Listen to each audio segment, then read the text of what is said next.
নমস্কার বন্ধুরা, আজকে দেখাবো আপনাদের কাসকি মাছের পাতুরি। খাবার রসিক বাঙালিতে আপনাদের সবাইকে স্বাগত জানাই। দেখুন রেসিপিটি কি হবে অবশ্যই আপনারা অনুমান করতে পারছেন অথবা অনুমান না করতে পারেন। আমরা এখানে দেখছেন সবগুলি ছোট মাছ। এই ছোট মাছগুলি দিয়ে আমরা যে রান্নাটি আজকে করব, পাতুরি রান্না করব। খুবই সহজ। এগুলি রান্না করার জন্য আমরা এগুলি আগে ধুয়ে নিয়েছি, আর তার জন্য দরকার এটি কলা পাতা। তো আমি গিয়ে কলা পাতা পেরে নিয়ে আসলাম। বৃষ্টির দিন একটু একটু বৃষ্টি হচ্ছে, তো গুড়া মাছের পাতুরা খেতে খুবই আমার ভালো লাগে, আমার বাড়ির সবাই পছন্দ করে।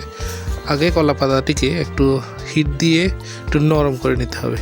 তারপর আমরা যে গুড়া মাছগুলি ধুয়ে রেখেছি সেগুলি দিয়ে প্রথমে হলুদ, তারপর মরিচের গুঁড়া, তারপর লবণ, তারপর পেঁয়াজ কুচি, পেঁয়াজের একটা পেস্ট, তারপর কাঁচা সরিষার তেল। তো এইগুলি দিয়ে তারপর সুন্দর করে মেখে নিতে হবে। বাহ, একদম খুব ভালো করে মাখার পর তারপর কাজ হবে এটাকে ভালো করে হোল করে ভালো করে বেঁধে নেওয়া, একদম খুব ভালো করে। দেখতে পাচ্ছেন, এর নিচে একটি থালা রাখবেন, তাহলে সুবিধা হবে। ভালো করে বাঁধা, দেখুন হিট দেওয়াতে খুব সহজে কিন্তু এটা নরম হয়ে গেছে কলা পাতাটি এবং ফাটেও নি। তো এটা মনে রাখবেন। তারপর এবার আপনারা যেটা দিয়ে পারেন আপনারা সুন্দর করে বেঁধে নেবেন চারদিক দিয়ে। তো এইভাবে বেঁধে নিলে কি হবে, এটি ভিতরে থাকবে।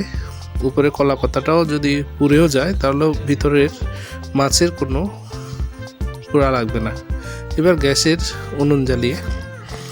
গ্যাসটি জ্বালিয়ে সেখানে একটা তাওয়া বসিয়ে দেব। বাস, শর্টকাট একদম। রান্না করা খুবই সহজ এবং খেতেও খুব দুর্দান্ত। আস্তে আস্তে করে কিছুক্ষণ পরে এটাকে এই পাশ ও পাশ উল্টে তাকে রান্না করতে হবে।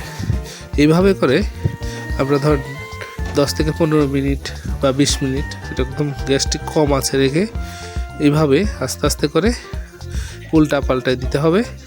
এই দেখবেন আপনি নিজেও বুঝতে পারবেন, একটা খুব সুন্দর সুঘ্রাণ বেরোবে চারিদিক। একদম মাছের যে আপনার বাড়িতে যে মাছের পাতুরি হচ্ছে সেটা আরামসে আপনারা অনুভব করতে পারবেন। বাস, নামিয়ে ঠান্ডা হওয়ার পর আস্তে আস্তে খুলে দেবেন।